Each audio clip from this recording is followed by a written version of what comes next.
खुदा में यीशु मसीह के अजीम और बाबरकत नाम में आप सबकी सलामती हो।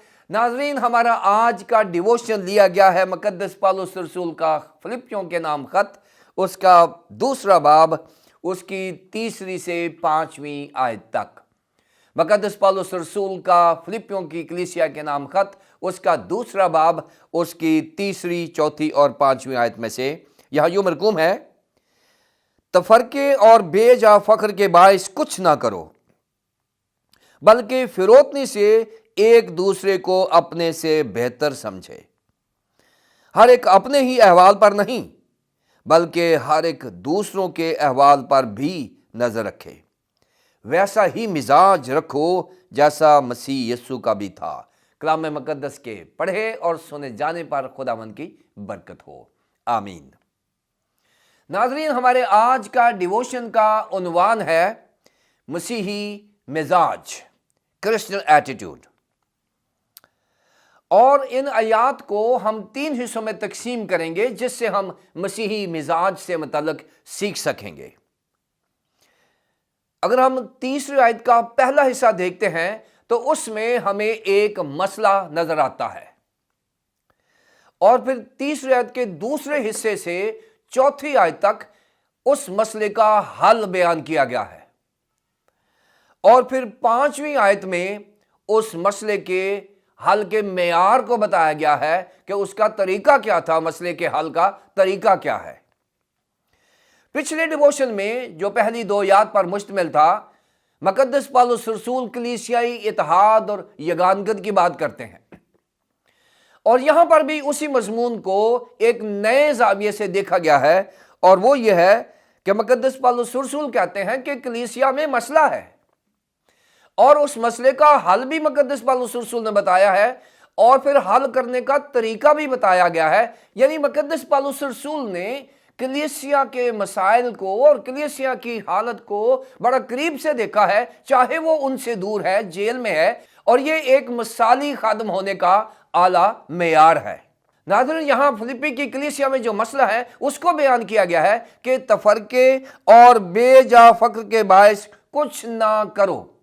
अब तफरके के लिए नाज़रीन जो लफ्ज़ इस्तेमाल हुआ है, वो यूनानी ज़बान का जो लफ्ज़ है वो है एरिथेया।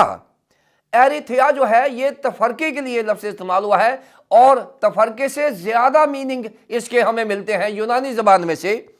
एरिथेया से मुराद यह है कि एक दूसरे के खिलाफ साजिश करना, साजबाज करना, किसी के खिलाफ गलत अफवाहें फैलाना, ये तफरके के मानी है जो यूनानी ज़बान से ले गया है। झगड़ा करना, इख्तलाफात रखना, लड़ाई करना और टुकट तकसीम करना, यानी ऐसे काम करना जिससे कलीसिया में तकसीम हो जाए।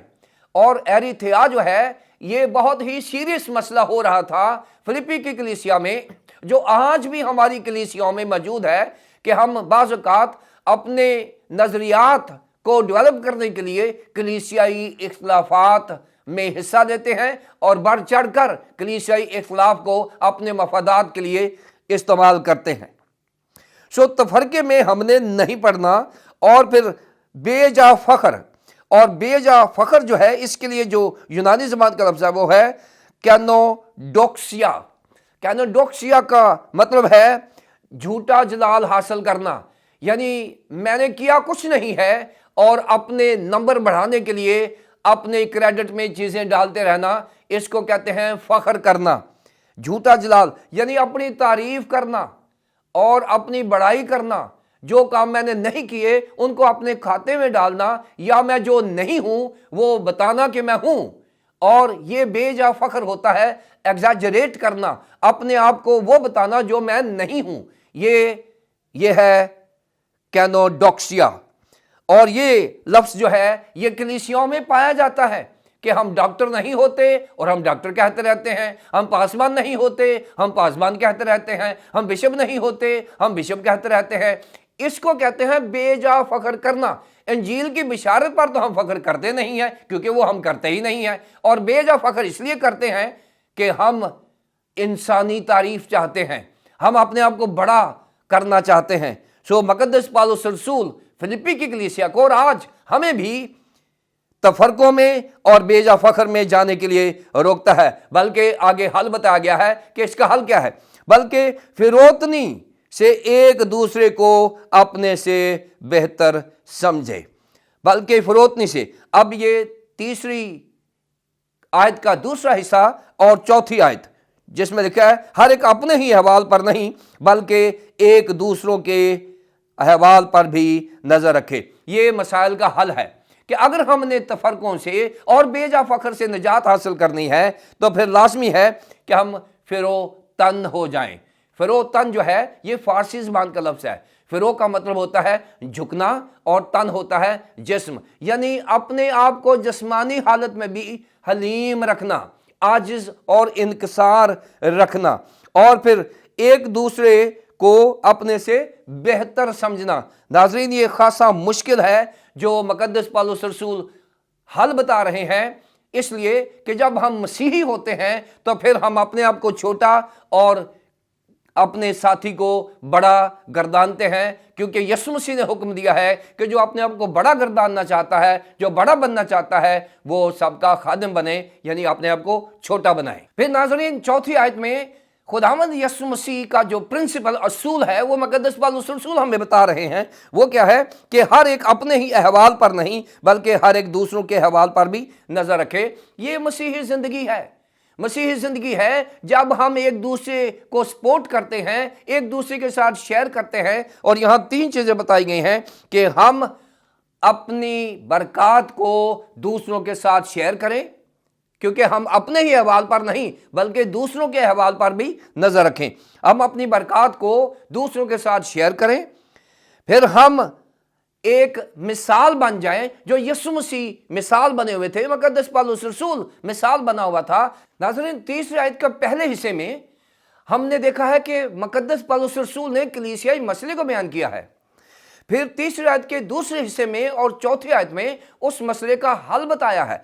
अब पांचवी आयत में उसने उस हल के मेयार को बताया है कि तरीका क्या है। किसी मसले का हल उसका तरीका होता है। तरीका क्या है? पांचवी आयत में वैसा ही मिजाज रखो जैसा मसीह यीशु का भी था। नाज़रीन, ये आयत जो है ये पूरे खत में एक निचोड़ है। नाज़रीन, यूनानी ज़बान में मिजाज के लिए जो लफ्ज़ है वो है फ्रोनेओ, और ये फ्रोनेओ जो है इसका तर्जमा रवैया या मिजाज किया जाता है। नाज़रीन, फ्रोनेओ जो है ये किसी की अंदरूनी हालत को बैरूनी सतह पे आने को कहते हैं। किसी के अंदर क्या है वो उसके रवैये से इल्म होता है कि ये आदमी कैसा है, क्योंकि रवैया जो होता है ना सिर्फ हमारे अल्फाज से ज़ाहिर होता है बल्कि हमारी जिस्मानी हरकत और हमारे जो जेस्चर्स हैं इनसे भी हमारा रवैया जो सामने आता है। सो यहाँ बताया गया है कि अगर आपने अपने अंदर के रवैये को बाहर लोगों को दिखाना है तो उससे आप जाने जाएंगे कि आप कौन हैं और किसके हैं। इसलिए अगर हमने मसीही रवैया अपनाना है तो हमें वैसा ही ज़हन रखना होगा। फ्रोनेओ का मतलब है माइंड, वो दिमाग जो यीशु मसीह का है, वो किरदार जो यीशु मसीह का है, वो ज़ात जो यीशु मसीह की है, वो शख्सियत जो यीशु मसीह की है। अगर वो मुझ में आएगी तो फिर मेरा जो आउटवर्ड प्रेजेंटेशन है, जो बैरूनी हालात हैं, उनसे मैं जाना जाऊंगा कि मैं मसीही हूं। सो नाज़रीन, हमारे रवैये हमारे ईमान की पहचान है। इसलिए वैसा ही मिजाज रखो जो मसीह यीशु का भी। कब होगा? जब हम मसीह यीशु के दिमाग को, मसीह यीशु की तालीम को, उसके किरदार को, उसकी ज़ात को अपने अंदर ले लेंगे, वही बाहर निकलेगी, तो फिर हमारा वही मिजाज होगा जो यीशु मसीह का है। नाज़रीन, कलीसियों में मसाइल आते हैं, मसाइल आते हैं, उनका हल भी है। और हल क्या है? वैसा ही मिजाज रखो जैसा मसीह यीशु का भी है। यही मसीही मिजाज हमारी कलीसियों में यगानगत, इत्तेहाद और तरक्की का बायस बनेगा। खुदा बाप, खुदा बेटे, खुदा पाक रूह के नाम से, आमीन।